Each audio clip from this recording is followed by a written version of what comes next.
Mesdames, Messieurs, bonjour et bienvenue dans cette quotidienne de la vie agricole. Sébastien Saint-Pierre avec vous. Et alentour de la table, aujourd'hui, M. Yannick Patelli, M. Simon Bégin, M. Michel Saint-Pierre et notre invité, M. Stéphane Michaud. Bonjour à vous tous. Alors, bonjour Yannick. Bonjour. On est là pour se parler en fait du sujet du lait. On va faire un petit récap des actualités des dernières semaines. Dans le mois de février de la vie agricole, on a fait paraître en fait un article sur l'exportation de croissants, comme qu'on était devenus les premiers exportateurs de croissants au monde, ce qui était en soi une bonne nouvelle, mais que ça crée effectivement des surplus importants de protéines laitières. On avait déjà eu un échange au CIMAC avec Stéphane Michaud puis Simon Bégin. On avait déjà traduit dans une émission quotidienne cette mini-entrevue, donc on a déjà eu un peu vos points de vue sur ce qui se passait par rapport à ça.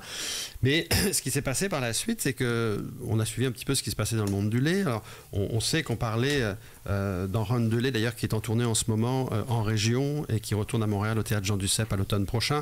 On parle encore d'un run de lait, des problématiques du blend qui se distribue un peu partout dans le monde, dont notamment en Afrique, et l'impact que ça a pour les marchés locaux du lait. Donc on a voulu en fait poser des questions, notamment au ministère de l'Agriculture au Canada et à la CCL pour savoir leur position par rapport à ça. Les réponses qu'on a eues ces jours-ci, entre autres, c'est qu'au niveau du blend, en fait, il n'y a pas de comptabilité de tenue, donc on ne sait pas trop ce qu'on fait du blend, où on l'envoie, etc. Et quand on a posé la question par rapport à l'utilisation de l'huile de palme, qui est aussi un sujet dans Run de lait, en fait, on a appris finalement que on ne sait pas du tout en fait si on utilise ou pas d'huile de palme. En tout cas, on ne le sait pas au niveau du ministère de l'Agriculture au Canada, on ne le sait pas au niveau de la CCL non plus, puisque les deux ont répondu la même chose en disant posez donc la question aux producteurs de lait du Canada, ce que nous avons fait et pour lesquels nous n'avons pas eu de réponse. Alors, première question que j'ai envie de poser, Stéphane, tu côtoies beaucoup de producteurs.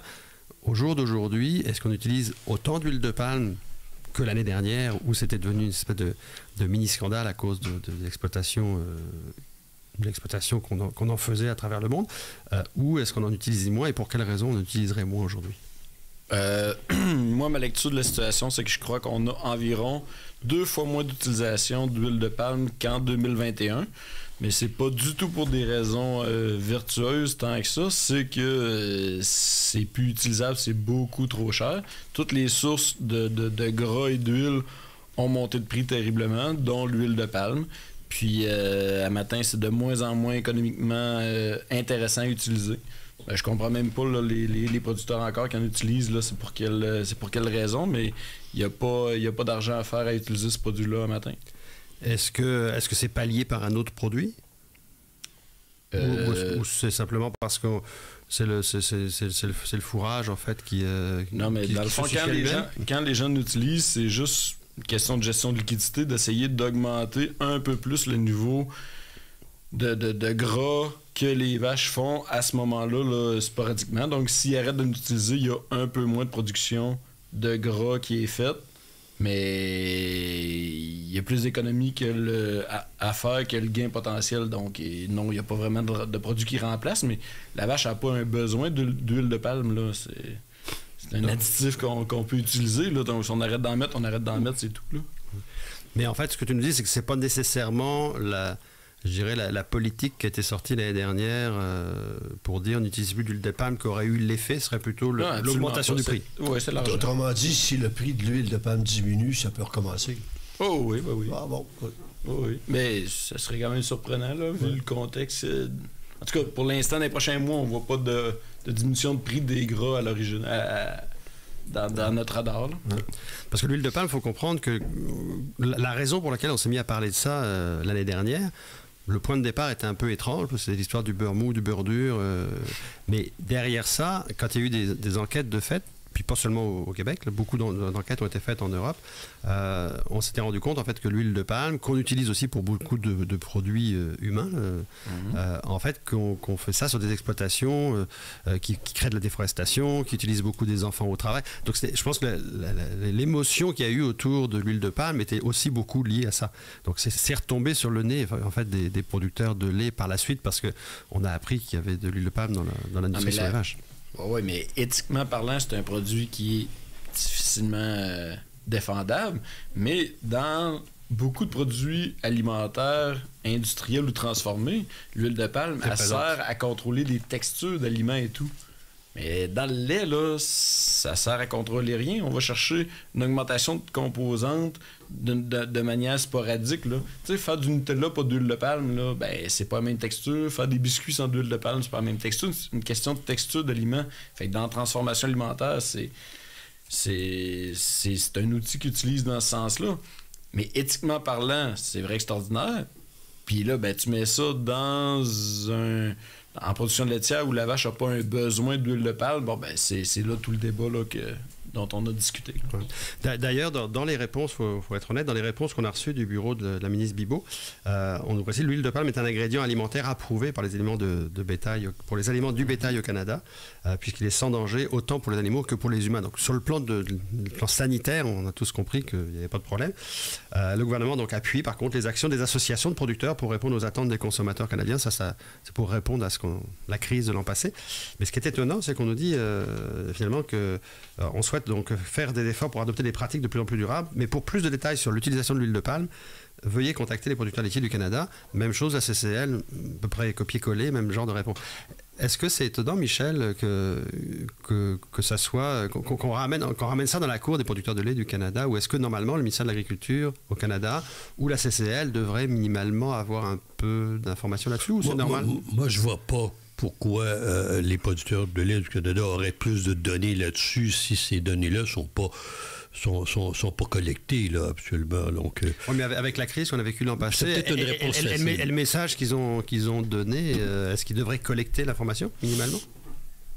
Bon, il y a peut-être plus de signaux que d'autres, mais je dirais que c'est peut-être une réponse facile, genre, demander aux producteurs, dans le fond, demander à chacun s'il l'utilise ou non, c'est peut-être la seule façon. Et c'était un peu un épiphénomène aussi, c'était pas quelque chose qui était extrêmement important, sauf que, évidemment, pour les raisons éthiques dont on a parlé, l'huile de palme n'a pas bonne presse nulle part, ni dans l'alimentation humaine, mais comme Stéphane l'a mentionné, elle sert bien certains produits transformés. Le Nutella en est un exemple. C'est une question de texture. Si on pouvait remplacer par autre chose, puis il y a peut-être des recherches qui se font également pour trouver... il y a des remplacements. Trouver quelque chose qui fait à peu près la même chose. Alors, je pense que on pourrait ne plus en parler beaucoup de ce problème-là. Oui, mais au-delà de l'huile de palme, ce que ta démarche, Yannick, démontre, là, les questions que tu as posées, puis les non-réponses que tu as reçues, dans le fond, ça soulève la question de la transparence dans le monde agroalimentaire, dans le monde de la production alimentaire, dans le monde de la transformation alimentaire. Je pense que tu es bien placé là, au fil des ans là, pour peut-être en témoigner. C'est pas facile d'avoir l'heure juste de ce qui se passe dans le monde agroalimentaire. Oui, mais sauf que là, on a un produit autorisé par Agriculture Canada, donc il n'y a pas personne qui a besoin d'en suivre la trace. Là. C'est pas comme un médicament qu'on a besoin d'avoir une prescription. Là. Mais au-delà de ça, le blend, le cas du blend, je pense que... Le cas du blend, le blend, c'est aussi un sujet que Ron Delay a traité, puisqu'il a été question du blend envoyé en Afrique par AgroPure dans Ron Delay. Puis quand on pose des questions encore là à CCL ou au ministère, on ne sait pas. On dit qu'on n'est pas en mesure de répondre à la question. On ne connaît pas la composition détaillée des produits mélangés. C'est à peu près ça la réponse. Donc, c'est comme un no man's land dans ce domaine-là. En fait. Mais en même temps, on entend par contre, il y a des efforts de transparence. Il y a des discours de transparence qui sont faits, parce que moi j'ai assisté à une rencontre il y a à peu près un mois de la CCL qui a fait une sorte d'assemblée publique. Je pense que c'était la première fois qu'ils faisaient une assemblée publique par Teams, où on pouvait effectivement d'ailleurs poser des questions. Donc c'était la première fois qu'il y avait un début de transparence. Puis je pense avoir vu passer des courriels récemment comme quoi la Régie des marchés est à peu près dans le même processus de travailler sur sa transparence. Donc je pense que le message, ça manque de transparence, ce que dit Simon, je pense que tout le monde l'a réalisé, même les organisations le réalisent. Parce que quand tu commences à faire des politiques de on va devenir transparent, c'est que tu as déjà compris au moins qu'on te dit depuis longtemps que tu n'es pas transparent. Il y a au moins ça. Maintenant, on verra, est-ce que transparent ils vont le devenir? Ça, on le saura plus tard. Il faut peut-être dire aussi que c'est pas nécessairement un manque de transparence, mais c'est des questions qui n'ont pas été beaucoup posées dans le passé. Tout à coup, il y a une certaine curiosité où on cible quelque chose, l'huile de palme, tout d'un coup, c'est arrivé, là. Mais 3 semaines avant, on n'en parlait pas, puis tout à coup, oups, c'est arrivé. La question ne se posait pas On ne peut pas dire que c'était une cachette, nécessairement, Stéphane. Non, mais pour les consommateurs qui nous écoutent, là, s'il y a des gens qui ils trouvent que ça n'a pas de bon sens et tout, puis qui aimeraient ça, à être certains de consommer des produits laitiers qui ne contiennent pas d'huile de palme puis que les vaches en ont pas reçu, un matin, ça existe, c'est tout ce qu'on appelle des produits certifiés biologiques. J'ai pas le droit d'utiliser de l'huile de palme en production laitière biologique. Les vaches vont au pâturage. J'ai moins d'utilisation d'antibiotiques et quand j'ai besoin d'en utiliser pour ne pas laisser mourir un animal parce qu'il y a une infection, le retrait de lait est le triple du temps du conventionnel. Donc, ça, c'est toutes des choses qui, éthiquement parlant, tout le monde est d'accord pour les choses éthiques, mais quand c'est rendu à notre tour de payer, ben là, c'est ça. Sauf que, tu sais, toutes ces belles questions éthiques-là, un 2 litres de lait bio, là, ça coûte 2 $ de plus qu'un 2 litres de lait conventionnel. Mais moi, j'en achète 2 par semaine. Ça vient de me coûter 4 piastres par semaine pour consommer un peu plus dans mes valeurs. C'est cher et c'est pas cher en même temps, là. Oui, tout à fait. Mais tu soulèves un point intéressant parce que c'est le même débat en fait qui se pose dans d'autres filières. On a récemment parlé avec des intervenants dans le domaine du blé. En fait, quand on parle du blé conventionnel, du blé bio et du blé raisonné, en fait là-dedans il y a comme des grades de qualité. Il y a des grades de prix aussi. Et effectivement, quand on va après dans les boulangeries, qu'on achète un pain bio ou un pain raisonné, mais en fait, il coûte plus cher qu'un pain fait avec du blé conventionnel. Là, mais c'est un choix. Oui, là, mais c'est aussi du marketing parce que faire un pain, là, la farine, là, ça se compte en grammes. Hein, fait que quand que t'as... En tout cas, c'est des cents pareils la différence de coût de production. C'est plus la chaîne de valeur qui n'est pas répartie de la même façon, puis c'est correct. Tout le monde est là pour faire de la business, là. Alors, on va aller une courte pause et on va revenir après parce que justement, tu parles du bio, j'ai des questions à te poser sur le bio.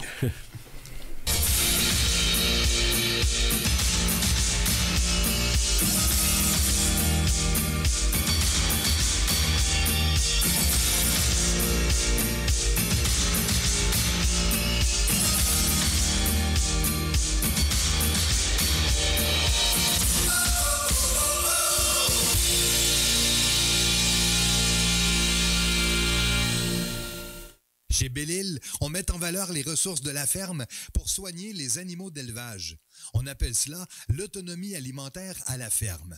Nourrir l'autosuffisance. Voilà comment nos conseillers vous aident chaque jour. Belle-Île Solutions Nutrition. On nourrit ce que vous mangez. L'encanteur René Hood peut vous aider grandement à obtenir le juste prix, que ce soit pour un troupeau de vaches laitières et ou pour la marchandise de ferme à vendre. Le travail d'une vie vaut la peine d'être confié à une équipe de professionnels. L'encanteur René Hood et son équipe de professionnels pour obtenir le bon prix dans un encan. Visitez encanhood.com. La vie agricole, ce n'est plus seulement un journal et ses 100 000 lecteurs. Découvrez aussi nos plateformes web sur www.lvatv.ca et écoutez nos podcasts dans 13 radios FM à travers le Québec et l'Ontario francophone. Une portée de plus de 1,5 million d'auditeurs. Écoutez-nous tous les jours sur les ondes de Choc 88.7 dans Portneuf et la Mauricie, CL 103 à Rivière-du-Loup, CFYX 93 à Rimouski, Chox 97.5 à La Pocatière, Siki 90.3 à Montmagny, Cool 103.5 en Beauce, 96.7 à Coaticook, 103.7 à Actonville, 101.9 à Chypre et Pontiac, CJVD 100.1 à Vaudreuil-Dorion, 97.1 à Nissiping-Ouest, 98.9 à Sudbury et au 104.1 à Timmins.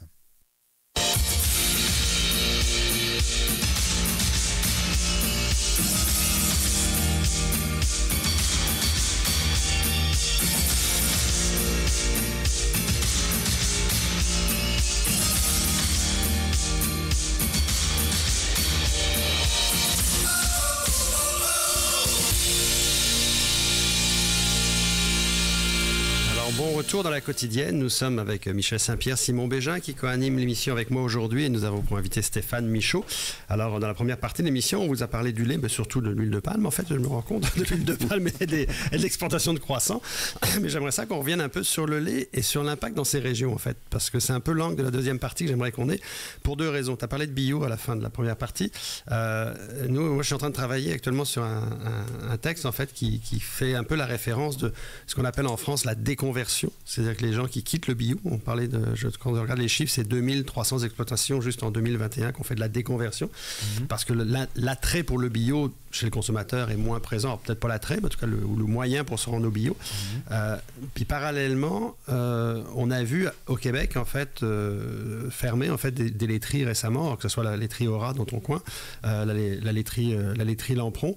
Et pour avoir rencontré ici à la Maison-Blanche, comme on dit, dans un 5 à 7 récemment, plusieurs transformateurs laitiers qui sont venus nous rencontrer, ils avaient l'air de dire que ce que vivait Aura et ce que vivait Lampron, c'était pas juste une anomalie, en fait, c'est quelque chose de réel, parce que d'ailleurs le coût de la classe 1, c'est ce que nous disait même le propriétaire de Aura, Jean-Mathieu Damour, c'était une des raisons pour lesquelles il fermait sa laiterie, parce que le prix de la classe 1, du lait de la classe 1 était trop cher.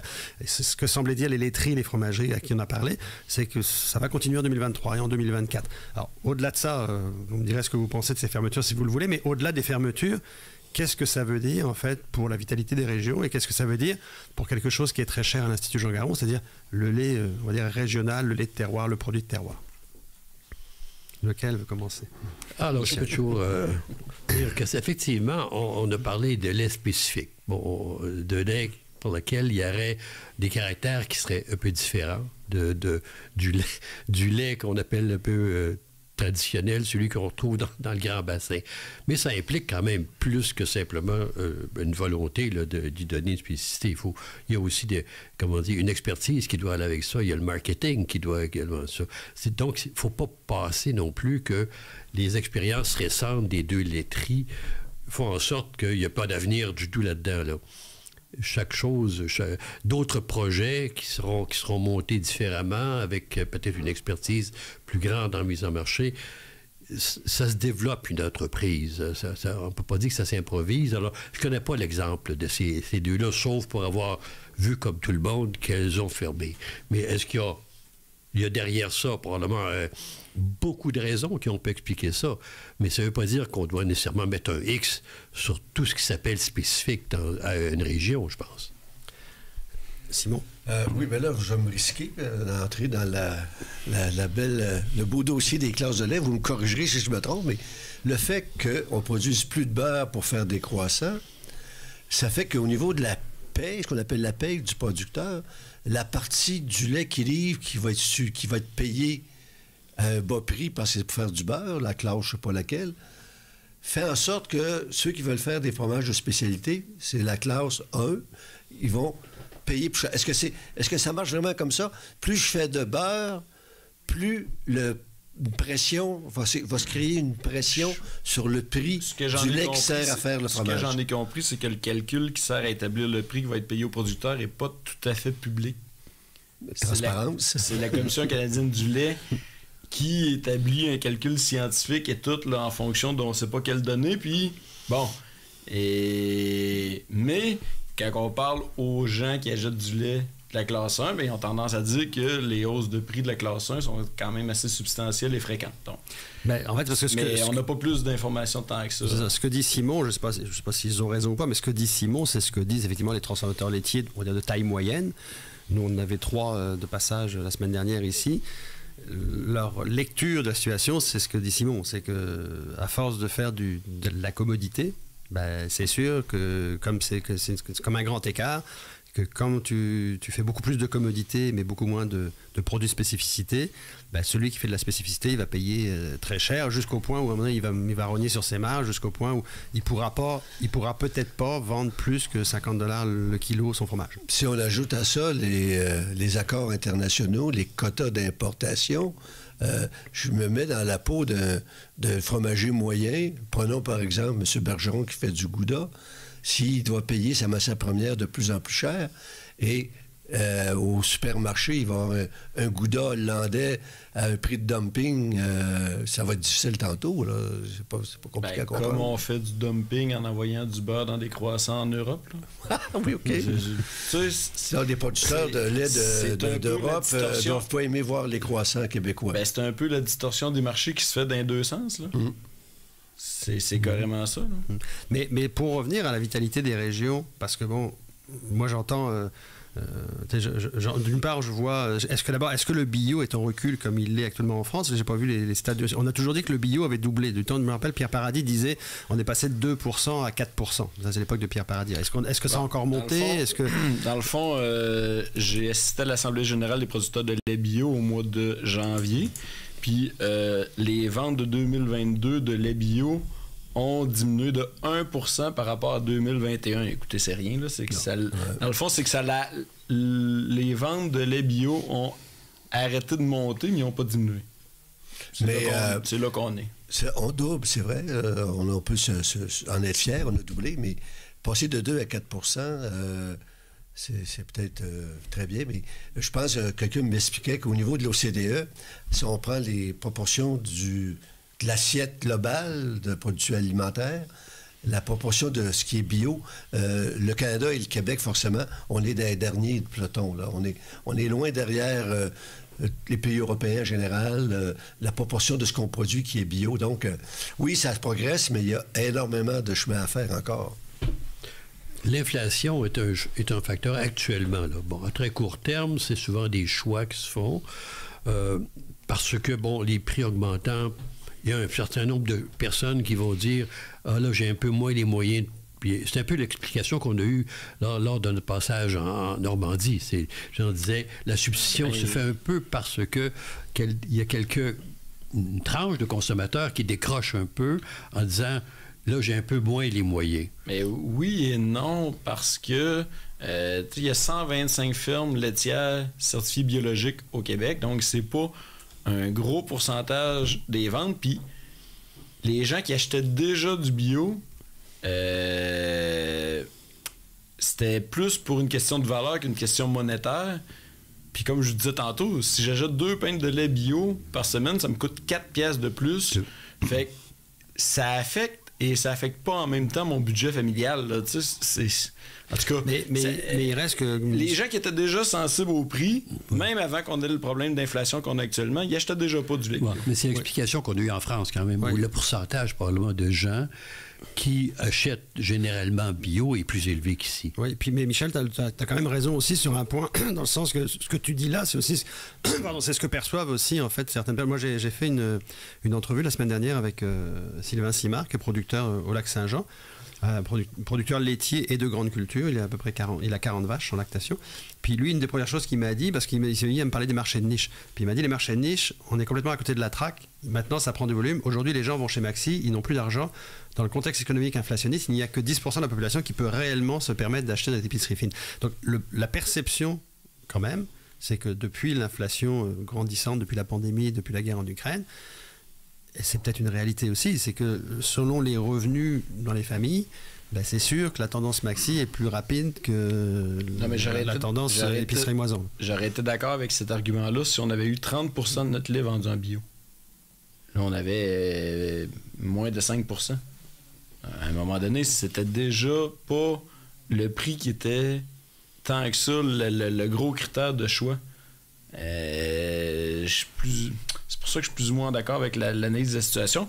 Moi, je vous dirais que si on parle de marché de niche, puis, dans le fond, les bons producteurs là, sont très rarement de bons commerçants.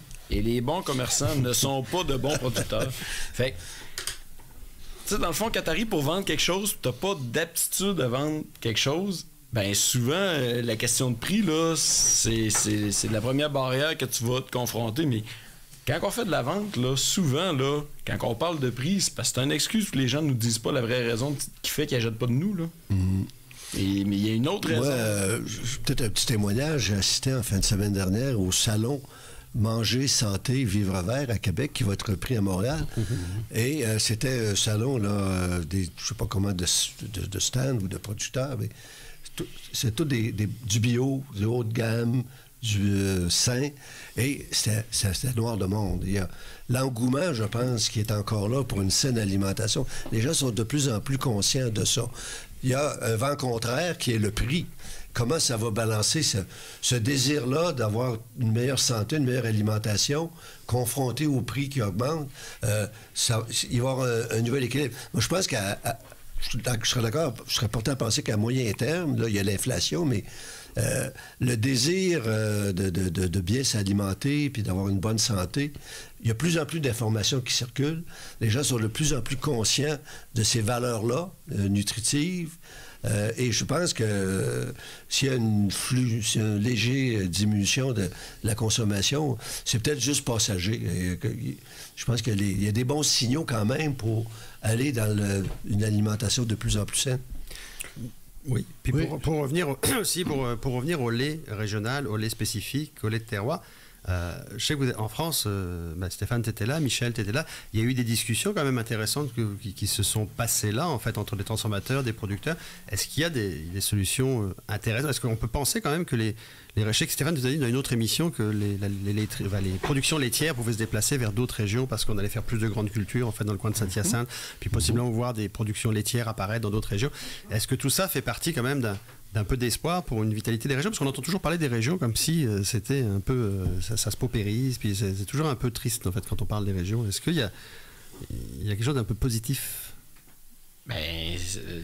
Je pense qu'il passe trop de temps à Québec parce qu'il y a de plus en plus de monde qui reviennent en région, puis il se développe de plus en plus de fermes. C'est exactement ce qu'on disait dans l'autre émission. Moi, je vois, je vous dis, l'augmentation du coût des intrants puis de la valeur des produits agricoles, c'est une opportunité pour le Québec plus qu'un problème si on est capable de s'adapter puis de prendre la balle au bon. Moi, j'allais dire, dans une autre émission également, on disait, juste à titre, que on fait partie des rares pays qui consacrent si peu de notre pourcentage de revenus, un si faible pourcentage de revenus à notre alimentation. Mm-hmm. On fait partie du groupe des 2 ou 3 qui consomment... Donc, actuellement, il y a eu un petit choc d'inflation là, qu'on vit, mais il faut quand même se mentionner que cette réalité-là, on n'est pas en train de chambouler complètement l'histoire. La question des régions, ça aussi, je trouve ça intéressant. Oui, les chiffres indiquent qu'il y a une remontée de ce côté-là, qu'il y a de plus en plus de gens qui s'établissent, donc d'entreprises. Je dirais que ça va prendre d'ampleur, cette tendance-là. Comme n'importe quoi, ça part toujours il y a toujours un premier point de départ, et c'est un peu ce qui se produit actuellement.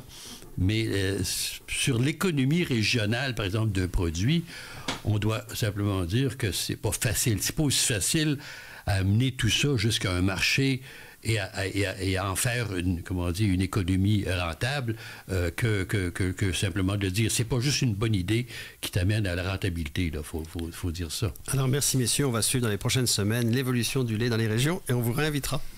Merci. Merci.